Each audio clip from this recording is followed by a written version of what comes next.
¿Cómo está? Inicia temas del día. Vamos de inmediato a repasar la pregunta en Twitter. La tenemos aquí en pantalla. En el Congreso de Colombia se realizó una audiencia pública en exigencia de garantías para la protesta social debido al recrudecimiento de la represión estatal. Ante estas acciones del gobierno del presidente Duque, ¿se fortalece o se quiebra la movilización en el país? Esperamos tu opinión. Vamos entonces a pasar a nuestro primer tema del día, que justamente tiene que ver con este tema de la pregunta. La audiencia pública que se desarrolló en el Congreso de Colombia. Hubo serios pronunciamientos por parte de la oposición política. Vamos a escuchar. Una ofensiva contra todas las expresiones democráticas y de la oposición social y política. Y por supuesto, en el caso de la protesta social, eso también se ha hecho evidente. Tenemos en ciernes una discusión en el Congreso sobre lo que el ministro Botero, ministro de la Defensa, ha denominado regulación o reglamentación de la protesta social. Y muchos nos tememos que eso no es otra cosa que la criminalización de las expresiones, como lo decía, legítimas de inconformidad ciudadana. Así se pronunciaba Iván Cepeda, el senador. Sobre este contexto también se pronunció la Cumbre Agraria Campesina Étnica y Popular, que hizo una seria acusación al gobierno del presidente Duque. Vamos a tener en cuenta. Su propuesta política va a profundizar el conflicto social que hoy estamos viviendo en el territorio, pero también va a profundizar la política de guerra. Y eso se expresa en su política de seguridad que está planteada para desarrollar en este gobierno. Y que evidentemente se ratifica cuando hay escenarios de movilización en el país y escuchamos al ministro de Defensa, al Ministerio del Interior, escuchamos al fiscal general de la Nación a criminalizar, estigmatizar la protesta social en Colombia y el ejercicio libre que tenemos de organización y de construcción de nuestra apuesta en país. Nos vamos a Bogotá, Colombia, con nuestro corresponsal José Manuel Jiménez para que nos amplíe esta información. Saludos, José Manuel. El balance informativo de esta audiencia pública. Rey televidentes, saludos para ustedes. Efectivamente, es un balance positivo en el sentido de que las organizaciones sociales pudieron dialogar con los diferentes entes del gobierno, escuchar las diferentes visiones sobre la protesta social, pero sobre todo buscar un compromiso por parte de los congresistas para que legislen en materia de la protesta social y no que el gobierno emita resoluciones sobre cómo se debe hacer la protesta social en Colombia. Un punto fundamental, dejar de estigmatizar la protesta social por parte del gobierno colombiano, por parte de los funcionarios del gobierno colombiano a nivel nacional y a nivel regional. Disculpen, también tenemos otra solicitud que es la del desmonte del Escuadrón Móvil Antidisturbios. Este ESMAD, el Escuadrón Móvil Antidisturbios en Colombia ya por lo menos 20 años, se creó como una manera transitoria para enfrentar las diferentes situaciones en su momento de disturbios en las ciudades, pero este ha continuado en el tiempo. También se ha exigido al gobierno nacional resultados sobre las diferentes investigaciones en donde el Escuadrón Móvil Antidisturbios se ha visto implicado en el exceso de la fuerza en las diferentes protestas sociales que se han desarrollado en Colombia durante los últimos años. También se ha solicitado por parte de las organizaciones sociales que la protesta social debe ser libre, debe tener todas las garantías del Estado para poder, y del gobierno para poder desarrollarse, porque la protesta social es el derecho supremo de la sociedad en general. Es decir, si se elimina, si se restringe el derecho a la protesta, se estaría restringiendo también los derechos fundamentales de la sociedad colombiana, derechos fundamentales como la paz, derechos fundamentales como la vida, como la salud, la educación. Estos son los temas que los colombianos salen a las calles a protestar por la falencia del Estado históricamente para cumplir con estos deberes en estas materias. Pero recientemente en Colombia también se ha sufrido o se ha surtido una serie de movilizaciones en pro de la paz, en pro de la implementación del acuerdo de paz, también en pro de la de la no agresión a la Jurisdicción Especial para la Paz, que viene siendo duramente atacada en los últimos meses por este gobierno y por el partido de gobierno del Centro Democrático. Pero también los colombianos han salido a marchar, a manifestarse, a movilizarse por la corrupción. Es el caso del entonces fiscal general de la Nación, Néstor Humberto Martínez, y el caso de Odebrecht, donde los colombianos salieron a movilizarse para solicitarle su renuncia. Son diferentes y es amplio el abanico de las protestas, de los temas de las protestas en Colombia. Es un primer paso en que el Congreso reciba a las organizaciones sociales y escuchen las peticiones de estas para mejorar la protesta social que viene en incremento debido al abandono del gobierno del presidente Iván Duque. Rey. Muchísimas gracias, José Manuel. La Fundación Comité de Solidaridad con los Presos Políticos publicó en su cuenta Twitter lo siguiente: la senadora Aida Bella clausuró la audiencia argumentando que la gente sale a la calle cuando no hay nada más que hacer. Reivindica importancia de humanizar la administración para ofrecer oportuna atención al ciudadano. Todos los funcionarios podemos hacer cosas. Utiliza la etiqueta: protestar es un derecho.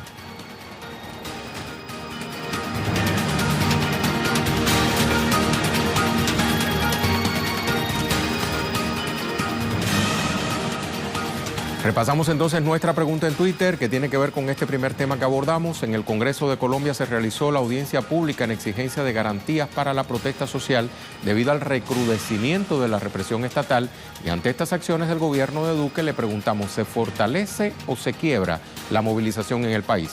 Esperamos tu opinión. Nuestra imagen del día nos lleva hasta la India. El primer ministro Narendra Modi celebra su victoria en las elecciones generales, en donde su partido superó ampliamente el número de diputados necesarios para gobernar durante los próximos 5 años. Con esta imagen de celebración, vamos a la pausa.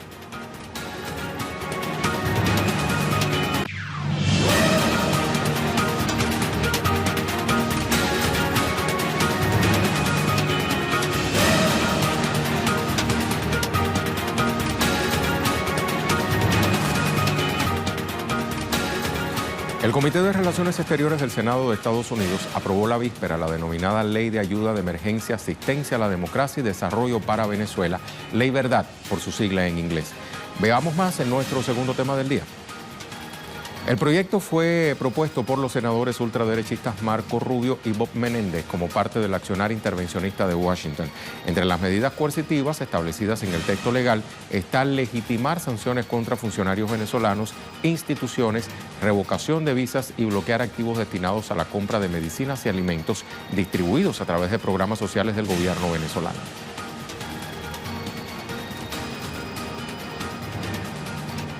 Alina Duarte desde Washington, D.C. nos ofrece pormenores. Hola, Alina. ¿Qué se dijo en el Congreso estadounidense sobre la puesta en marcha de esta ley que no hace sino recrudecer el bloqueo a Venezuela? Es como un paralelo de la ley anticubana Helms-Burton. Hola, ¿qué tal, Rey? Muy buenas tardes. Así es, como bien lo comentas, en realidad hay que destacar esto. No hubo discusión al momento de aprobarse en el Comité de Relaciones Exteriores. Todavía estamos a la espera de que esta ley llamada Verdad, que por sus siglas en inglés es que se llama así, que significa Ayuda de Emergencia, Asistencia a la Democracia y Desarrollo para Venezuela, pasó de manera inmediata, pero todavía, insisto, falta que pase al Pleno. Simplemente se leyó el título de esta ley. Luego el senador Cruz fue quien quiso hacer una enmienda que fue negada. Sin embargo, se aprobó de manera bipartidista. Esto, insisto, se espera que todavía pase al Pleno de Senado para su discusión. Es importante resaltar que en esta ley se descarta toda posibilidad de fuerza militar. Quienes estuvieron ahí presentes, de los pocos comentarios que se llegaron a hacer a la hora de la presentación, era que esto no estaba incluido, ya que no había consenso al respecto.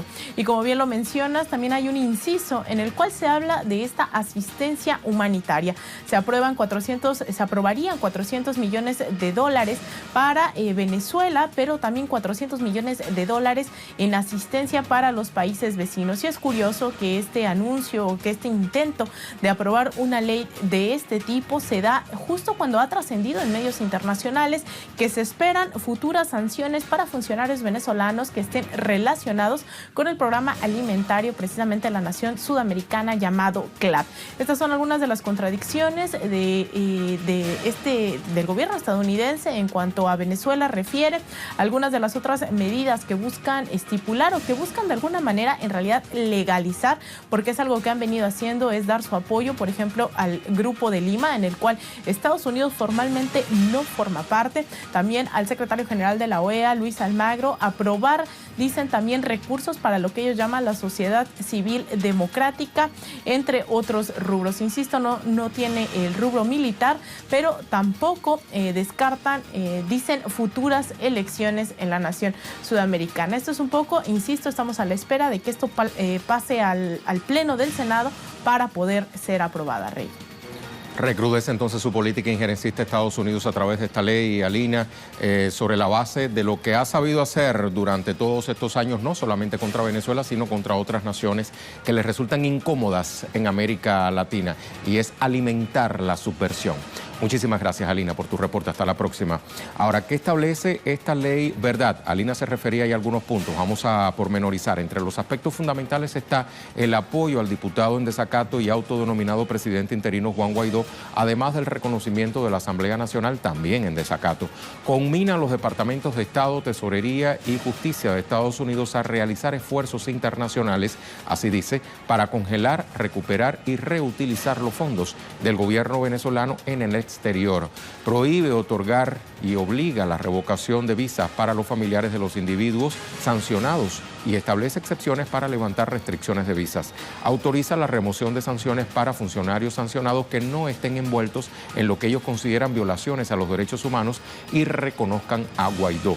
También insta al Departamento de Estado de Estados Unidos a invitar a los gobiernos de América Latina y Europa a implementar otras medidas coercitivas y unilaterales para asfixiar a la nación, cuya población ya padece los estragos del bloqueo financiero impulsado por la Casa Blanca.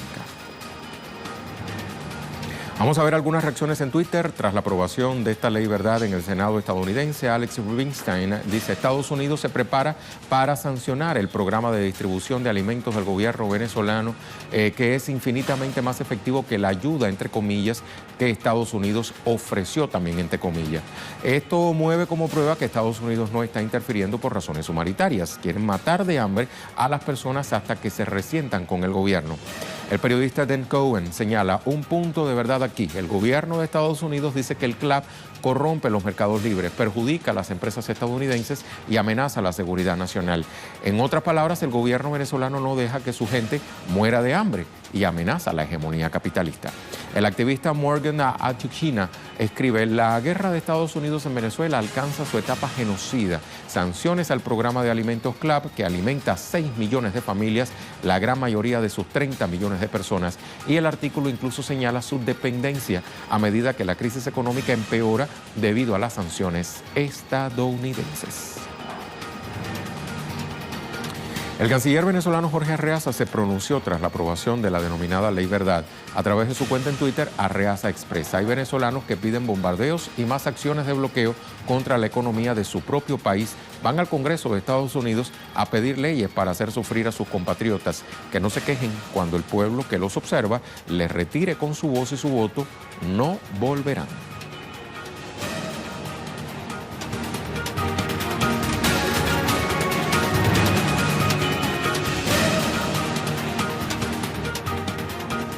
Le hablamos ahora de otros temas que también son noticias este jueves. Revisamos las cuentas Twitter de nuestros corresponsales. Tenemos a Edgardo Esteban, que dice: el equipo de antropología forense cumple 35 años. Identificaron a víctimas de violaciones a los derechos humanos de todo el mundo. Solo en Argentina restituyeron su identidad a casi 1000 víctimas de la dictadura. Por falta de ayuda del gobierno de Macri no pueden seguir trabajando. Vamos a escuchar qué más nos dice Edgardo. Se cumple 35 años de la creación del equipo de antropología forense, esta institución que tiene prestigio a nivel mundial, que fue concebido a partir del pedido de los organismos de derechos humanos, en particular por parte de las madres y las abuelas de Plaza de Mayo, para poder trabajar en la identificación de esos cuerpos que eran encontrados y que estaban desaparecidos durante la dictadura cívico-militar de los años 70. Alrededor de 1000 cuerpos ya tienen su identidad, tienen su nombre y su apellido, se han reencontrado con sus familiares. Hay 600 que todavía siguen como parte del trabajo del equipo equipo de antropología forense, pero que han ganado este prestigio a nivel mundial por lo que significó la identificación de los estudiantes en Ayotzinapa, en México, la identificación en el año 1997 de Ernesto Che Guevara en Bolivia, como así también de Pablo Neruda, la identificación de Salvador Allende en Chile, y por estos días están trabajando, por ejemplo, en las Islas Malvinas para poder darle nombre y apellido a esos soldados que murieron durante el conflicto bélico de 1982 y que a partir de esta tarea que hicieron en forma conjunta con la Cruz Roja Internacional pudieron devolverle la identidad a sus familiares. Realmente un equipo que ha marcado un largo camino, que sigue teniendo un prestigio a nivel mundial, pero que están teniendo dificultades a nivel económico a partir de la falta de presupuesto por parte del gobierno Mauricio Macri, que se niega a ayudar justamente para que sigan desarrollando su tarea y que ha generado muchas dificultades complejas y difíciles a este equipo que realmente, como decíamos antes, tiene prestigio a nivel mundial.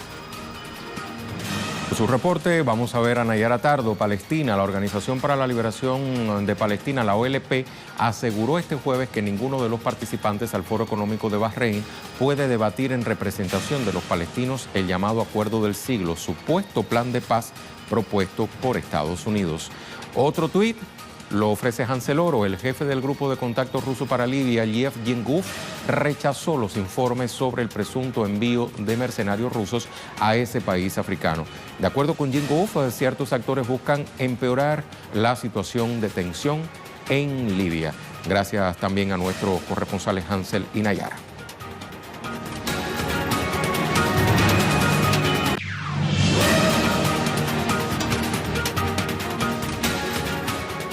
Nuestro tema en desarrollo nos lleva a México. Continúa el hallazgo de fosas clandestinas. Esta vez 5 cuerpos fueron localizados en Sinaloa, Mazatlán. Eduardo Martínez nos ofrece más información. Saludos, Eduardo. Cuéntanos.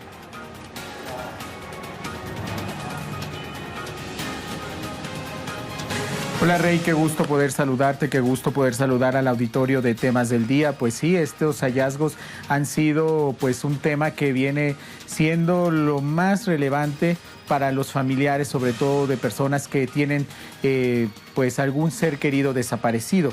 Cabe decir que en el caso de Sinaloa forma parte del grupo de estados en los que se ha detectado el mayor número de este tipo de enterramientos irregulares. La semana pasada veíamos cómo el subsecretario para Derechos Humanos de la Secretaría de Gobernación, Alejandro Encinas, informaba que se habían encontrado durante el gobierno del presidente Andrés Manuel López Obrador 222 fosas clandestinas, de donde se habían extraído cerca de 357 restos humanos. En este caso, Rey, en el caso de Sinaloa específicamente, ya se habrían encontrado en lo que va de 2019 en este mismo estado, se estarían encontrando 55 cuerpos que han sido extraídos de distintas fosas que se han encontrado en distintos municipios. Cabe mencionar que las averiguaciones, las investigaciones para dar con el paradero de este tipo de enterramientos irregulares la realizaron un grupo de madres que han conformado un colectivo que se conoce como las rastreadoras. Este grupo lo que hace es precisamente reunirse para poder localizar este tipo de sitios y ahí realizar las investigaciones. Son ellas las que realizan las excavaciones para poder saber si hay restos humanos y después llevarlos a las autoridades para que sean identificados o puedan ser estudiados y se analicen lo suficiente para que crucen la información con lo que tienen ellos de ADN de algunos de los familiares y poder saber si estos restos pertenecen a sus familiares, a esos familiares que han buscado durante mucho tiempo. Rey, la situación en el tema de fosas clandestinas ha llevado al gobierno de Andrés Manuel López Obrador a señalar que ya está trabajando en una base de datos, en un registro nacional de fosas clandestinas y que estará actualizándose semana a semana. El presidente se comprometió a dar esta información acerca de lo que se vaya encontrando cada 15 días y con ello poder dar transparencia a este tema que durante las administraciones anteriores se había, digamos, de alguna u otra forma evadido. Esta situación pues pone ya en evidencia también un giro en la política que hay en materia de búsqueda de personas y sobre todo porque el presidente López Obrador ha dicho que no se va a escatimar en los recursos para que se puedan encontrar y esclarecer miles de casos que están a la espera de ser resueltos en los escritorios de la Fiscalía General de la República y también en las fiscalías estatales. Rey, la situación es bastante crítica, lo ha reconocido así el gobierno, lo ha reconocido así también los que están al frente de los organismos que se crearon para poder poder enfrentar esta situación que es bastante lamentable y han dicho que estarán realizando los esfuerzos, pero sin duda no podemos dejar de lado que en este país por lo menos existe un registro oficial que habla de que hay más de 40,000 personas que están catalogadas como desaparecidas y muchas de ellas podrían estar en estas fosas clandestinas que se ha convertido en una práctica recurrente. Muy seria esa situación, pero esperemos entonces, como muchas personas en México seguramente, que el gobierno de Andrés Manuel López Obrador ponga finalmente el dedo sobre la llaga. Te concedo permiso para que sigas revisando tu teléfono cargadísimo de información, Eduardo. Hasta la próxima.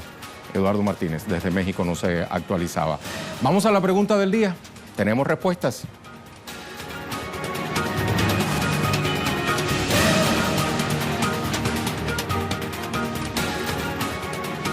Tenemos aquí la pregunta. En el Congreso de Colombia se realizó la audiencia pública en exigencia de garantías para la protesta social debido al recrudecimiento de la represión estatal. Ante estas acciones del gobierno de Duque, ¿se fortalece o se quiebra la movilización en el país? Esperamos tu opinión. Vamos a ver una de ellas. Miguel Bolaño dice: bajo un régimen de terror como el que gobierna Colombia, mi país, cualquiera coge miedo, pero nos fortalece más y por el contrario, el gobierno pierde apoyo popular y se fortalecen las movilizaciones contra el régimen. Gracias, Miguel. Tenemos otra respuesta. Vamos a verla a continuación. Pío dice: todo está en manos de la inmensa y mayoritaria sociedad civil colombiana, a la cual un grupo muy reducido de la sanguinaria oligarquía de ese país la domina con mucha violencia de Estado. A veces parece hasta resignada a morir a manos del ejército, la policía o los narcoparacos. Gracias, Pío, por tu opinión. Una última de Orlando García, no por último menor. Colombia es un pueblo que jamás ha abandonado la lucha social y con la gestión criminal de Duque no terminará la batalla por la verdad. Podrán matar a cientos de miles, pero jamás acabarán con la idea bolivariana de una América unida y libre. Gaitán vive. Gracias, Orlando. Lo vamos a dejar, como siempre, con el video web del día, producciones audiovisuales que puede conseguir compiladas en la cuenta en Facebook de Telesur. Hoy le mostramos cómo Alemania devuelve objetos robados a Namibia durante el tiempo de la colonia. Eso fue en el siglo XV. Con estas imágenes ponemos fin por hoy.